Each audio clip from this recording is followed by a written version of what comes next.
খুব চমৎকার ভাষণ দিতে পারতেন।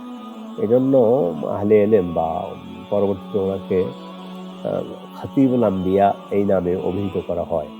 তিনি নবীদের খতিব ছিলেন। ওনার পরে হলো মুসা আলাইহিস সালাম। জি। উনি কিন্তু শুআয়ব আলাইহিস সালাম, মুসা আলাইহিস সালামের শ্বশুর শ্বশুর ছিলেন ছিলেন, শ্বশুর শ্বশুর। ছিলেন।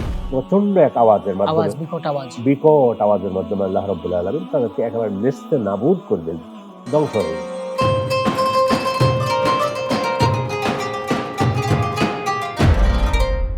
আসসালামু আলাইকুম ওয়া রাহমাতুল্লাহি ওয়া বারাকাতুহু। আলহামদুলিল্লাহি ওয়াহদা ওয়াসসালাতু ওয়াসসালামু আলা আবদিহিল মুস্তাবা আল মুস্তাফা ওয়া আলা আলিহি ওয়া সাহবিহি রাশাদা। প্রিয় দর্শক, RD presents Islamic podcast season 2 থেকে স্বাগত জানাচ্ছি মাসুম বিল্লাহ বিন রেজা। আজ আমার সাথে হোস্ট হিসেবে রয়েছেন বিশিষ্ট ইসলামী চিন্তাবিদ, শিক্ষাবিদ, লেখক শাইখ ডক্টর মোহাম্মদ মতিউল ইসলাম। আসসালামু আলাইকুম ওয়া রাহমাতুল্লাহি ওয়া বারাকাতুহু। ওয়া আলাইকুম আসসালাম ওয়া রাহমাতুল্লাহি ওয়া বারাকাতুহু। শাইখ কেমন আছেন সব মিলে? আলহামদুলিল্লাহ, আল্লাহ ভালো রেখেছেন, ভালো আছি। আপনি কেমন আছেন? আলহামদুলিল্লাহ, আমিও ভালো আছি। শাইখ, আজকে আমরা শুআয়ব আলাইহিস সালামের জীবন থেকে কয়েকটা ঘটনা জানবো। শুরুতে তার পরিচয় এবং কোথায় তিনি এসেছিলেন সেটা জানবো। বিসমিল্লাহ, আলহামদুলিল্লাহ, ওয়াসসালাতু ওয়াসসালামু আলা রাসূলিল্লাহ ওয়া বা'দ। শুআয়ব আলাইহিস সালাতু ওয়াসসালাম তিনিও আল্লাহ তাআলার একজন নবী এবং রাসূল ছিলেন। আল্লাহ তাআলা ওনাকে রাসূল করে পাঠিয়েছেন। ওনাকেও আল্লাহ রাব্বুল আলামিন মাদায়েনে পাঠিয়েছেন। মাদায়েনে পাঠিয়েছেন। প্রতিদিনের পুষ্টির চাহিদা পূরণে পরিপূর্ণ আস্থায় আরডি ইউএইচটি মিল্ক, ভালোবাসার বিশুদ্ধতায়। মাদায়েনটাও ওই মক্কা এবং মদিনার মাঝামাঝি। আমরা কোনো এক আলোচনাতে বলেছি সালেহ আলাইহিস সালামকে যেখানে পাঠানো হয়েছে ওরই কাছাকাছিতে মাদায়েন শহরটা আর কি। সেখানে আল্লাহ রাব্বুল আলামিন ওনাকে পাঠিয়েছেন।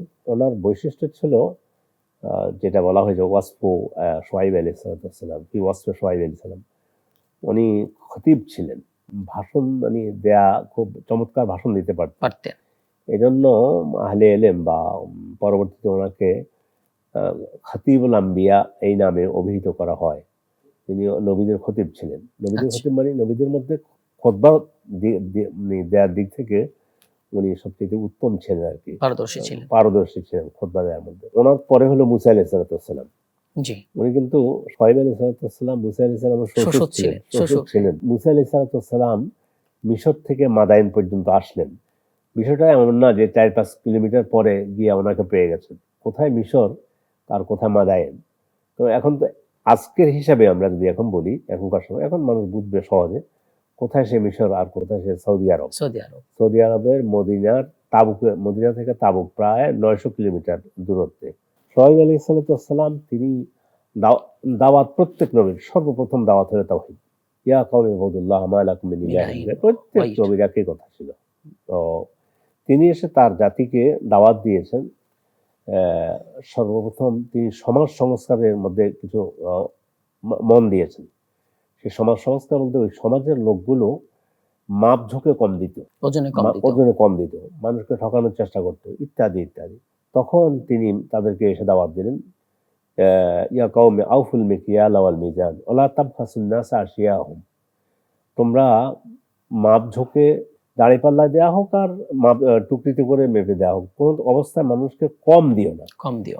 শুআয়ব আলাইহিস সালামের এই যে ওনার উনি যে দাওয়াতটা দিতে চেয়েছেন, ওনার সময়কার মানুষের মধ্যে এই ছিল, মানুষকে ঠকানো, কম দেয়া একেবারে। যেমন কি ওই জিনিসটা আজকে আমাদের সমাজের মধ্যে আমরা দেখতে পাচ্ছি। এই জন্য আমাদের আজকের এই আলোচনা থেকে আমাদের দর্শকরা এবং অন্যদেরকে লেসন পাচ্ছেন। আলহামদুলিল্লাহ, দর্শকরা হয়তো মাপযোগ্য কম দিচ্ছেন না, দেন না, কিন্তু শুআয়ব আলাইহিস সালামের এই বিষয়টা দেখে সেখান থেকে আজকে আমরা এই শিক্ষা নিতে পারি যে তিনি এসে সমাজ সংস্কার কাজে হাত দিয়েছেন।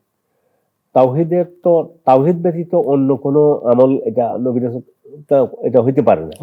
আল্লাহ তাআলা কোরআনে কারিমে বলেছেন, সর্বপ্রথম তাওহীদ দাওয়াত দিয়েছেন। তবে ওনার দাওয়াতের মধ্যে এমনি কোরআনের মধ্যে যেভাবে এসেছে, কোথাও আগে তোমরা সমাজে এই কাজগুলো অন্যায়গুলো বাদ দাও, তারপর তোমরা তাওহীদ দাওয়াত দিয়েছে। কিন্তু দিলেও আসলে নিয়ম হলো আগে তাওহীদ দাওয়াত গ্রহণ করা। তাওহীদের দাওয়াত গ্রহণ করার পর এরপর তিনি সমাজ সংস্কারের দিকে হাত দিয়েছেন। তাদেরকে বললেন যে তোমরা মাপঝোঁকে কম দিবা না। এটা কোরআনে কারিমে স্পষ্ট আয়াতগুলো এভাবে এসেছে। তো ওয়ালা তাবখাসুন নাসা আশিয়াহুম, আর মানুষ যা প্রাপ্য তাকে সে প্রাপ্য দিবে, দান করো, জুলুম করো না। এই প্রাপ্যের মধ্যে শুধু এটা নয় যে টাকা পয়সা আর যে মাপঝোঁকে কম দেব না। আপনি যে চেয়ারে আছেন, আপনাকে চেয়ারটা ছেড়ে দেয়া, এটা ইসলামের নির্দেশ। জি জি। ওয়ানজিলিন নাসা মানাজিলাহুম, তোমরা মানুষকে যার যা প্রাপ্য, যে যে চেয়ারের মালিক, যে যে যেখানে থাকার, তাকে সে সম্মান, হ্যাঁ। যোগ্যতা, মর্যাদা, সম্মান দান করার জন্য। ওয়ালা তাবখাসুন নাসা আশিয়াহুম, এটার ভিতরে এই কথাটা চলে আসে শুআয়ব আলাইহিস সালামের এই বিষয়ে। তো শুআয়ব আলাইহিস সালাম তিনি নিজে সমাজ সংস্কারের কাজ করেছেন। এর সাথে আমরা যে বিষয়টা নিয়ে আসতে চাই, ওনার পরিবারটা ছিল কত নিট অ্যান্ড ক্লিন, কত সুন্দর, মানে পারিবারিক শিক্ষা এখান থেকে পাচ্ছে, মানে পারিবারিক শিক্ষা পাচ্ছে। সন্তানদেরকে কি শিক্ষা দিয়েছেন? আরডি নিয়ে এলো আসল ফ্রুট পাল্প দিয়ে তৈরি আরডি ফ্রুট ড্রিঙ্কস, লিচু আর অরেঞ্জের দুটি অসাধারণ ফ্লেভার। যে ঘটনা মাদায়েনে ঘটলো, দুটা মেয়ে, ওনার মেয়েরা তো পানি পান এখন বলতে পারেন নবীর মেয়ে আবার বকরি নিয়ে পানি পান করতে গিয়েছে।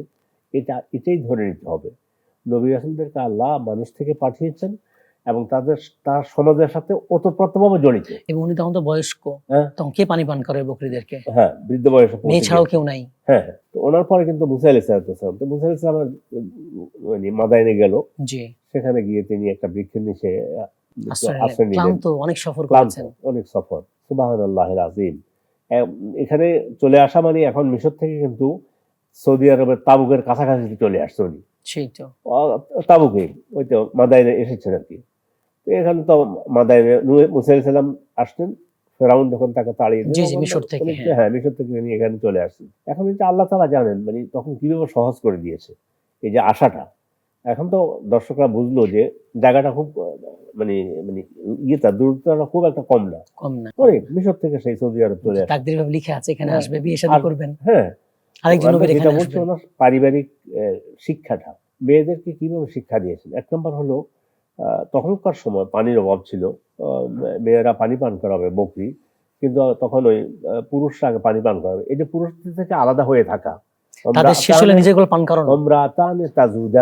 আলাদা হয়ে এখানে আছেন। এখন মুসা দেখলো যে মেয়েরা এখানে এসে আলাদা দাঁড়িয়ে আছে কি জন্য। তো তখন তিনি তাদেরকে জিজ্ঞাসা করলেন। মেয়েরা দুইজন বললো যে আমার আব্বু তো বৃদ্ধ মানুষ, এই জন্য ওই আমাদেরকে পাঠিয়েছে আমাদের বকরিকে পানি পান করার জন্য। তো মুসা সাহেব তো শক্তিশালী মানুষ, মুসা যুবক তখন টকবকে যুবক, দিয়ে পানি পান করাই নিয়ে আসলেন। এখন মেয়েরা পানি আজকে দ্রুত বাড়িতে চলে গিয়েছে। সালাম জিজ্ঞাসা করলেন, বললেন আব্বু এই ধরনের এক লোক আমাদেরকে সহযোগিতা করেছে, হেল্প করেছে আমাদেরকে। তিনি ওই ওনার এক মেয়েকে পাঠিয়ে দিয়ে বললেন যে ওকে নিয়ে আসো। ঘটনা হলো এটা তাহলে আল্লাহর হুকুম, রতনে রতন চিনে, রতনে রতন চিনে। তো শুআয়ব আলাইহিস সালামের কাছে, মুসা আলাইহিস সালামের কাছে ওনার মেয়ে আসলেন, কিন্তু আসছেন যে আলাস্তাহিয়া, খুব লাজুক, হ্যাঁ, পর্দা মেইনটেইন করে, লজ্জা মেইনটেইন করে তখনও মুসা আলাইহিস সালামের কাছে আসলেন। এসে বললেন যে আমার আব্বু আপনাকে ডেকেছে আমাদের বাসায়, আপনাকে যেতে বলেছে। মুসা আলাইহিস সালাম দোয়াও করতেছেন, আল্লাহ আমি তো একটু এখন অসহায় অবস্থা পড়ে গেছি, একটা আশ্রয়স্থল আমাকে যেটা দেবে, সেটা আমি ফকির, এখন আমি এখন ফকির, হ্যাঁ, এবং আমি এখন এই আমার কিছু দরকার আমার। আল্লাহ রাব্বুল আলামিন ইনি নবী। তো যাই হোক, তিনি গিয়েছেন। যাওয়ার পরে মেয়ে বলতেছে ইয়া আবা তাস্তাজিরহু ইন্না খায়রা মান ইস্তাজারতা আল কাউইয়ুল আমিন। ইয়া আবাতে, এই যে বাবাকে সম্বোধনটা, আব্বু, আমরা যেমন এখন খুব গরম ভরা মন নিয়ে বলি আব্বু। তো ওনার এক মেয়ে বললো যে আব্বু, ওনাকে আপনি আমাদের কাজে বা আপনার এখানে নিয়োগ দিতে পারেন ওনাকে। তো উনি নিয়োগ দেওয়ার সময় আবার তাকে বলছেন আমার এখানে তুমি কাজ করবে এই শর্তে। এই ফাঁকে আল্লাহ তাআলার হুকুম, ওনার সিদ্ধান্ত হলো যে ওনার মেয়েকে বিয়ে দিন। কিন্তু মাহার, এই যে মাহার তখনও ছিল, মানে এটা মহিলাদের মানে এটা সম্মান মর্যাদা তখনও ছিল। তখন শুআয়ব আলাইহিস সালাম মুসা আলাইহিস সালামকে প্রস্তাব রাখলেন। তো তিনি তো শুআয়ব তো জানে না যে মুসা আলাইহিস সালাম পরবর্তী নবী হচ্ছেন বা নবী বা রাসূল হয়ে তিনি এসেছেন। জি জি। তো বললে যে তুমি আমার এখানে 8 বছর কাজ করবে, বিনিময়ে আমি আমার মেয়েকে তোমার কাছে বিয়ে দিব। এটাই মোহর। একজন মেয়েকে, আর যদি তুমি 2 বছর বাড়াই দিতে চাও সেটা তোমার এখতিয়ার দিয়ে দিই, তোমার এখতিয়ার। এটা সবকিছু স্পষ্ট, এই যে ক্লিয়ার একেবারে, মানে কাজে নিয়োগ দেয়া। তো তখন তো কাজে নিয়োগ দিয়ে তার মেয়ে বলল বিশ্বস্ত এবং শক্তিশালী। এবং মেয়েরাও দেখেন এই যে বিশ্বস্ততা, কত বুদ্ধিমত্তা। তো মুসা আলাইহিস সালাম কিন্তু ওনার বাসায় যখন আসে, ওনাদের বাড়িতে আসে, তখন কিন্তু ওনার যে মেয়ে ওনাকে আনতে গিয়েছে ও কিন্তু পেছনে ছিল। মুসা ইসলাম তো এমনি তো নিয়ম হলো আমি আমার বাসায় যাব, মেহমান নিয়ে যাব, বাসা কোন দিকে সেটা আমি পথ দেখাই নিয়ে যাব, সামনে থাকবো। কিন্তু যেহেতু মেয়ে আসছিল খুব জড়সড় হয়ে পর্দা মেনটেন করে, এবং যাওয়ার সময় মুসা আলাইহিস সালামকে কিন্তু সামনে দিলেন, উনি পিছনে, উনি মেয়েটা পিছনে। পিছনে। হ্যাঁ, সব দিক নির্দেশ যে আমাদের হুম। বাড়ি এদিকে এভাবে যান। ইন্না খায়রা মান ইস্তাজারতা আল কাউইয়ুল আমিন। আপনি যাকে আপনি এখানে করেছেন, নিয়োগ দিয়েছেন, উনি শক্তিশালী, মানে শ্রমের জন্য শ্রমিকের যে থাকা, জি জি, আল আমিন, এবং তিনি বিশ্বস্ত। অত্যন্ত আমানতদার, বিশ্বস্ত। প্রতিদিনের পুষ্টির চাহিদা পূরণে পরিপূর্ণ আস্থায় আরডি ইউএচটি মিল্ক, ভালোবাসার বিশুদ্ধতায়। এখান থেকে যে শিক্ষাটা গ্রহণ করতে পারি যে ওনার পারিবারিক শিক্ষাটা, জি, মেয়েদেরকে যে শিক্ষা দান করলেন, পারিবারিক শিক্ষা, এই পারিবারিক শিক্ষায় তখন মেয়েরা বললো যে আপনি তো এভাবে তাকে নিয়োগ দেন, কিন্তু আমানতদারি আছে তার মধ্যে। এই আমানতদারি কিভাবে পেলেন? দেখেছেন যে ওনাদের সাথে যে আচরণ করেছেন, দেখেন কি জি চমৎকার জি, বিষয়। মানে ইন্না খায়রা মান ইস্তাজারতা আল কাউইয়ুল আমিন, আল কাউই তো শক্তিশালী, এটা তো দেখলেন যে যে পানি পান করেই দিল। পানি পান করাই দিল।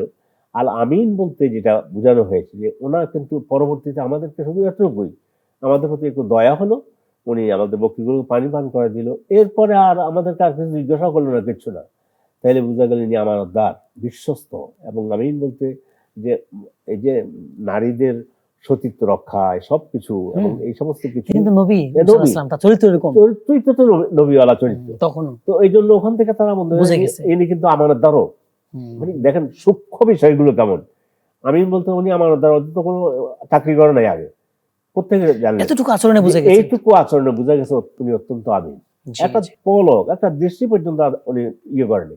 উনি আমাদের পানি পান করে দিলেন, জিজ্ঞাসা করছেন কি হয়েছে, তোমরা দাঁড়িয়ে আছো কি জন্য? ওরা বলে যে আব্বু তো বৃদ্ধ মানুষ, আমরা তো ওই যে পুরুষ পারি পানি না, পান হ্যাঁ। করে নেওয়া পর্যন্ত আমাদেরকে অপেক্ষা করতে হবে। অপেক্ষা করতে। তো তখন তিনি তো পানি পান করে দিলেন, দেওয়ার পরে এইটুকু আচরণ দেখে বুঝলেন যে ইনি আমিন। এই জন্য এই যে আমিন, বিশ্বস্ত হওয়া। তাহলে আমরা এখান থেকে মোটামুটি যে কথাগুলো আমরা শুআয়ব আলাইহিস সালামের জীবনী থেকে পাই, সর্বপ্রথম তাওহীদ দাওয়াত ১ নম্বর। ২ নম্বর হলো তাওহীদের সাথে সমাজের কাজ, সমাজ সংস্করণের কাজ। এটাকে সমাজ সংস্কারের কাজ জি, জি। আহলে ইলম বলেছে আল আমানা ওয়া নাজাহাতুল মুআমালাত, উত্তম যে আচরণ করলেন, নাজাহাতুল পবিত্র পবিত্র আচরণ। মানে এখানে সামান্যতম ওনার যে ২টা মেয়ে আসলো তার দিকে অন্যরকম তাকানো, সেটা তো হয়নি। তার জাতির শেষ পরিণতি কি হয়েছিল সেটা জানবো এবার আমরা ইনশাআল্লাহ। এই জাতির পরিণতিটাই হলো ওনার মর্যাদায় বড় মর্যাদা, এটা ধরা হয়েছে। দাওয়াত দিচ্ছেন, গ্রহণ করতেছেন, ওনাকে বিদ্রুপ, ঠাট্টা, মশকরা যা বলতে করতেছে, পারছে, বলছে, করতেছে। শুআয়ব আলাইহিস সালাম ধৈর্য ধারণ করেছে। সর্বশেষ আল্লাহ রাব্বুল আলামিন তাদেরকে পাকড়াও করলেন, ধরলেন। ধরাটা এমন ছিল, ওরা গিয়ে ম্যাগের মতো দেখলো, এমনি দেখলো মানে আশ্রয় নেওয়ার জন্য। শাস্তি এসে গেছে, কিন্তু সেখানে সেখানে প্রচন্ড এক আওয়াজের আওয়াজ, মাধ্যমে, বিকট আওয়াজ। বিকট আওয়াজের মাধ্যমে আল্লাহ রাব্বুল আলামিন তাদেরকে একেবারে নেস্তে নাবুদ করে দিলেন, ধ্বংস হয়ে গেল। শুআয়ব আলাইহিস সালাম তিনি তো তার উপরে সেই শাস্তি শুআয়ব আলাইহিস সালামের উপরে আসেনি, কিন্তু তার জাতিকে আল্লাহ রাব্বুল আলামিন ইয়াউমাজ যুল্লা বলা হয়। মানে ওরা মনে করছে এখানে গেলে বোধহয় বাঁচতে পারবো, ছায়া পাওয়া শাস্তি তো যায়। এসে গেছে ছায়ার মধ্যে। সেইখানে একাত্রা আল্লাহ তাআলা সবাইকে ধরে আল্লাহ তাআলা শেষ করে দিলেন। এই জন্য নবীদের জীবন নবীর থেকে, কথা না শোনার কারণে, হ্যাঁ, ঈমান না আনার কারণে, নবীর কথা চরিত্র সংশোধন না করার কারণে। এখন আমরা এখান থেকে কি শিক্ষা গ্রহণ করতে পারি? জি, আমাদের কাছে তো শুআয়ব আসবে না যে আমাদের সমাজ সংস্কারের জন্য, আর আমাদের নবী তো সবকিছু দিয়েই গেছে। দিয়ে গেছেন কোরআন হাদিসে আছে। কোরআন হাদিসের আলোকে সমাজ সংস্কার সহ সবকিছুই। ১ নম্বর হলো মাপঝোঁকে কম দেব না, সবাই এখান থেকে যেটা আমরা শিখতে পারি। জি, আর পরিবারটাকে সুন্দর করে সাজাবো, ছেলে মেয়েদেরকে মানে সঠিক শিক্ষা প্রদান করব, সুন্দর এবং চরিত্র, সুন্দর চরিত্রের আখলাক। শিক্ষা দান করবো, আখলাক দান করবো সন্তানদেরকে। তারপর হলো বিশেষ করে সমাজের লোকদের জন্য আবার যে বার্তা শুআয়ব আলাইহিস সালামের দাওয়াতের মধ্যে থেকে, সেটা হলো সমাজ সংস্করণে আমরা আমাদের ভূমিকা, দায়িত্ব পালন করব। যিনি যে দায়িত্ব আছে সেটা পালন করবে।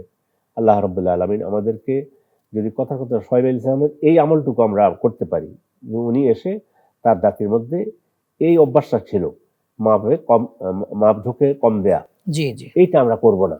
এই আমটা আমরা করব না যদি আমরা 18 কোটি মানুষ, বাংলাদেশের মানুষ সিদ্ধান্ত গ্রহণ করি যে আমরা শুআয়ব আলাইহিস সালামের জীবনী থেকে, আমাদের নবী তো আসেন বলছেন, যে আমরা নবীদের জীবনে আলোচনা করতেছি, জি জি সেই হিসাবে সোহাইব ইসলাম এসে বিশেষ করে তার জাতিকে মাপঝোঁকে কম না দেওয়ার জন্য এবং যার যে মর্যাদা তাকে সেই মর্যাদা দেওয়ার জন্য, তাকে সেই চেয়ার দেওয়ার জন্য, ওই যে ওয়ালা তাবখাসুন নাসা আশিয়াহুম জি যেটা জি বলছে, যার যা প্রাপ্য তাকে প্রাপ্য দিয়ে দেওয়া। তাকে সেই প্রাপ্য দেয়া। এই প্রাপ্যের মধ্যে আপনার যে প্রাপ্য, আপনার যে সম্মান, আপনার যে মর্যাদা, সেই মর্যাদা আমি দেব, আপনি আমার মর্যাদা দেবেন। তাহলে কিন্তু আমরা একটা সুন্দর জাতিতে পরিণত হব, আমাদের দেশ একটা সুন্দর দেশে পরিণত হবে। আল্লাহ আমাদেরকে তৌফিক দান করুন। আমিন। জাযাকাল্লাহ খাইর আমাদের সুন্দর আলোচনা করার জন্য, সময় দেওয়ার জন্য। বারাকাল্লাহু ফিকুম। আল্লাহ আপনাদেরকে ভালো রাখুন, সুস্থ রাখুন। ধন্যবাদ আমাকে এই সুযোগ দেওয়ার জন্য। আমিন আমিন আপনাকেও। দর্শক, আপনারা তখন দেখছিলেন আরডি প্রেজেন্টস দি ইসলামিক পডকাস্ট সিজন 2। আজ আমরা সোহাইব আলাইহিস সালামের জীবন থেকে কয়েকটি ঘটনা আলোচনা করেছি, শিক্ষাগুলো আলোচনা করেছি। এগুলো আমরা আমল করব, আমরা তাওহীদকে গ্রহণ করব, শিরকে পরিত্যাগ করব, সুন্নাহ গ্রহণ করব, বিদআত পরিত্যাগ করব। আমরা আমানতদারিতা এটাকে গ্রহণ করব, ওজনে কম দিব না, যার যা প্রাপ্য তাকে সেটা বুঝিয়ে দিব, আমরা জুলুম করব না। আমিন। আসসালামু আলাইকুম ওয়া রাহমাতুল্লাহি ওয়া বারাকাতুহু।